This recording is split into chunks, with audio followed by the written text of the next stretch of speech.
कितनी एकादशी है? जम के बोलो। 26। जो भगवान विष्णु के पास जाकर निवेदन करी थी वो निर्जला था, निर्जला। इसलिए सारी एकादशियों में निर्जला एकादशी की महत्वता शास्त्र प्रमाण करता है महाराज। पर हिंदू धर्म के 3 व्रत ऐसे बता दिए जिन व्रतों का पुण्य समाप्त नहीं हुआ।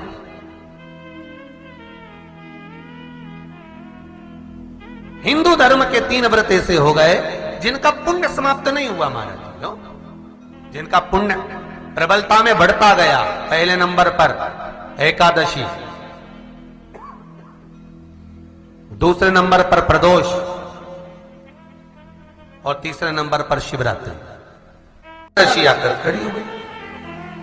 अब निर्जला के दिन शिव महापुराण की कथा कहती है, स्कंद पुराण कहती है कि आप वर्ष भर की एकादशी का क्रम भले ना करें, पर निर्जला एकादशी के दिन जो तुलसी हम ठाकुर जी को समर्पित करते हैं, वो तुलसी, ध्यान देना, वो तुलसी अगर मान लो आपके पास में रखी है,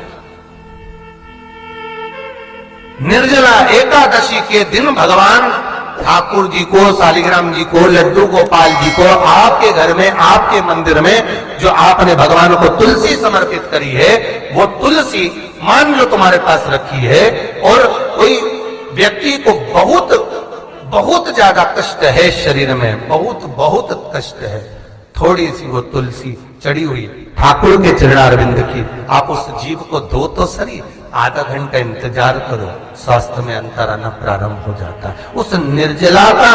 क्योंकि निर्जला ऐसी एकादशी है जिसने जगत में जाकर, देवताओं के पास जाकर निवेदन करा है जग कल्याण के। जितनी भी माताएं एकादशी का व्रत करती, बहुत ध्यान से सुनना आज की कथा हो, शायद जिंदगी में मिली ना मिली, पर ये कथा का रिश्ता तो बहुत ध्यान से सुनना। स्कंद पुराण यहां तक कहती है कि इस कथा के चरित्र को जो श्रवण कर लेता है उसको 26 एकादशी करना भी नहीं पड़ती। इस एकादशी की केवल ये कथा सुनकर ही वो तर जाता है।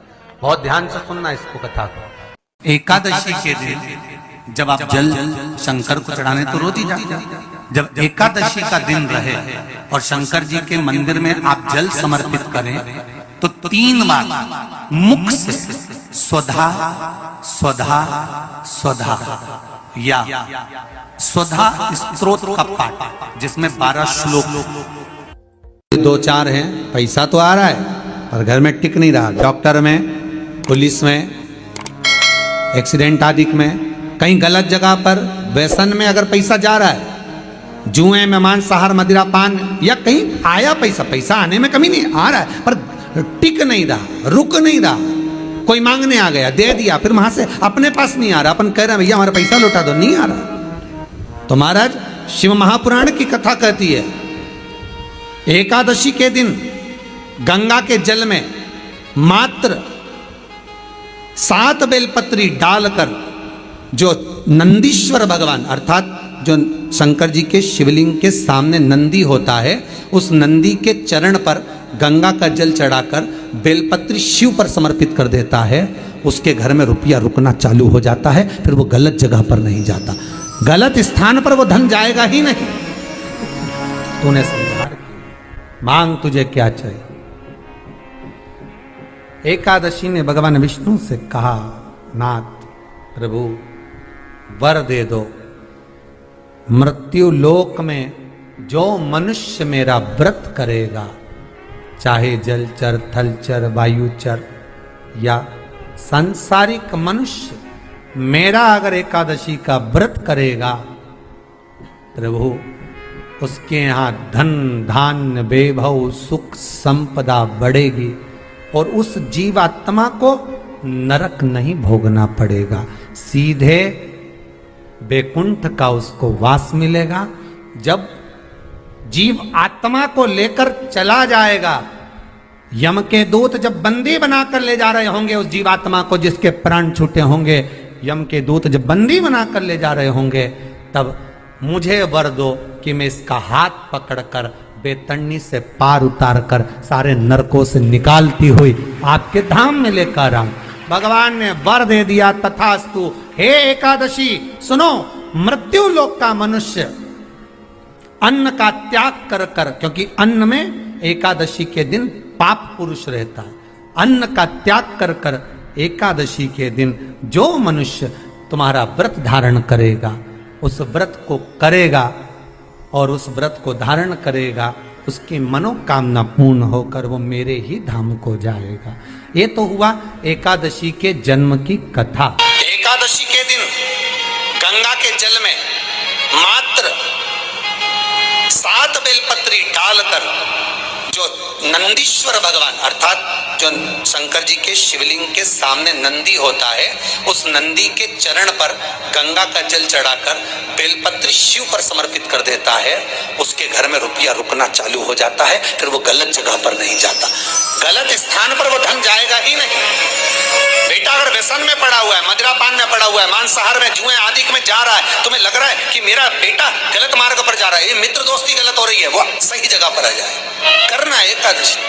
कई लोग इसको धन के लिए भी करते हैं, संपदा के लिए। संपदा के लिए अर्थात जिसका व्यापार नहीं चलता, जिसके घर में पैसा नहीं आता, या नौकरी नहीं लग रही, या सर्विस नहीं लग रही, आप अप्लाई कर रहे हो, जगह जगह जाकर इंटरव्यू भी दे रहे हो और पैसा नहीं आता, तो उसके लिए भी प्रयास किया जाता है। पर उसके लिए यहाँ पर जो धन के लिए करते हैं, उसके लिए विष्णुपदी के लिए करते हैं। मतलब जैसे गंगा के जल में तुलसी के 11 पत्ते डाले जाते हैं और उसको किसी भी नारायण के मंदिर में, राम कृष्ण शिव शंकर नहीं, राम कृष्ण भगवान विष्णु दत्त आदि जितने नारायण के मंदिर हैं, उस मंदिर में किसी भी पात्र में, एक छोटे से पात्र में उसको भरकर रखी जाते हैं महाराज। उससे भी जॉब सर्विस नौकरी में सफलता प्राप्त हो जाती है। परंतु वो भी एकादशी को ही होता है। कुछ देर तक पात्र को रखा जाता है, फिर वही पात्र का जल किसी भी वृक्ष के नीचे डाल दिया जाता है, उससे भी नौकरी के लिए फायदा मिलता है। गंगा का जल कोई साधारण नहीं।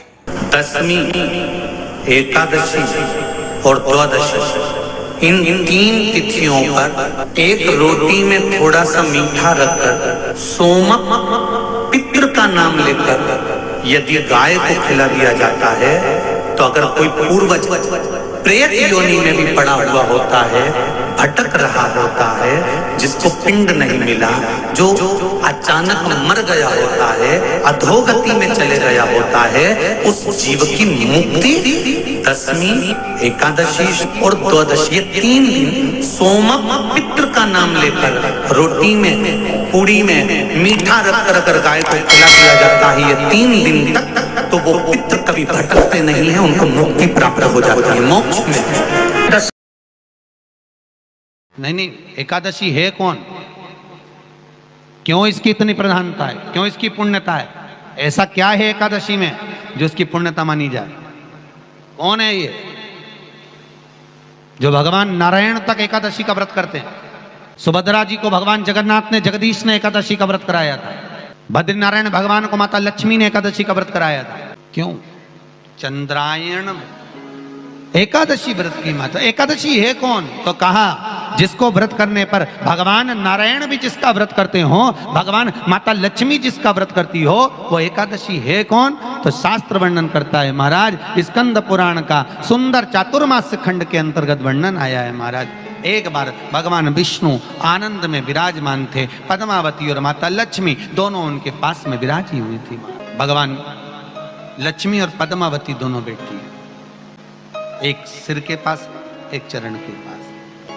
कुछ समय बाद वहीं पर ब्रह्मदेव का आगमन हुआ और ब्रह्मा जी आगमन पाकर भगवान नारायण पद्मावती से लगकर उठे और उठकर लक्ष्मी की ओर झुके। झुकने पर इन तीनों के समागम से भगवान नारायण के हृदय चित्त से एक कन्या प्रकट हो गई। उस कन्या का नाम एका था। क्या नाम था? एका। अब 10 उसके गुण इतने प्रबल थे, वो 10 गुण उसके बड़े प्रबल थे कि वो एका जिसको निहारती थी उसको संपदावान बना देती थी, जिसको देख लेती थी उसके जीवन में वो आनंद की अनुभूतियां करा देती थी। एका जिस मार्ग से जाती थी उस मार्ग के द्वार खोल देती थी। एका का पुण्य इतना पुण्य प्रखर। पद्मावती और लक्ष्मी ने कहा महाराज ये बेटी आपके द्वारा निर्मित हुई है, इसका कन्यादान करना चाहिए। हमारे यहाँ हिंदू धर्म में रीति है, जिस दिन कन्यादान करा जाता है उस दिन व्रत रखा जाता है। अब आजकल रखते कि नहीं रखते हो मालूम नहीं, और कन्यादान करते समय व्रत रखा जाता है। व्रत रखना, एका का कन्यादान करना है। भगवान बोले कन्यादान करें, किसको दें? एका किसको दी जाए? एका प्रदान किसको करी जाए? पुण्यता किसको दी जाए?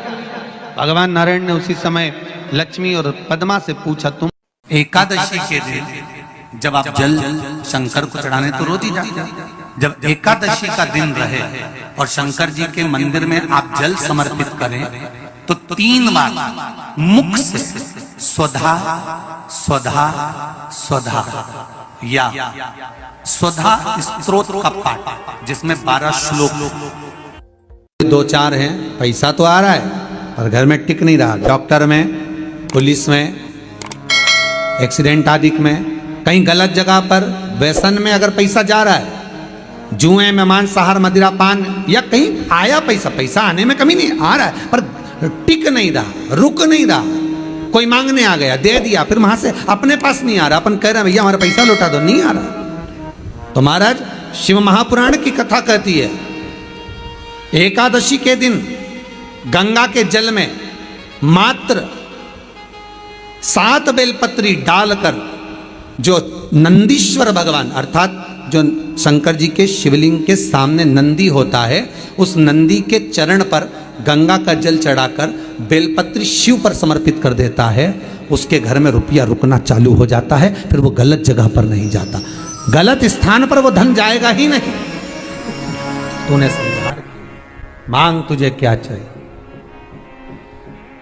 एकादशी ने भगवान विष्णु से कहा, नाथ प्रभु वर दे दो, मृत्यु लोक में जो मनुष्य मेरा व्रत करेगा, चाहे जलचर, थलचर, वायुचर या सांसारिक मनुष्य, मेरा अगर एकादशी का व्रत करेगा प्रभु, उसके यहाँ धन धान्य वैभव सुख संपदा बढ़ेगी और उस जीवात्मा को नरक नहीं भोगना पड़ेगा, सीधे वैकुंठ का उसको वास मिलेगा।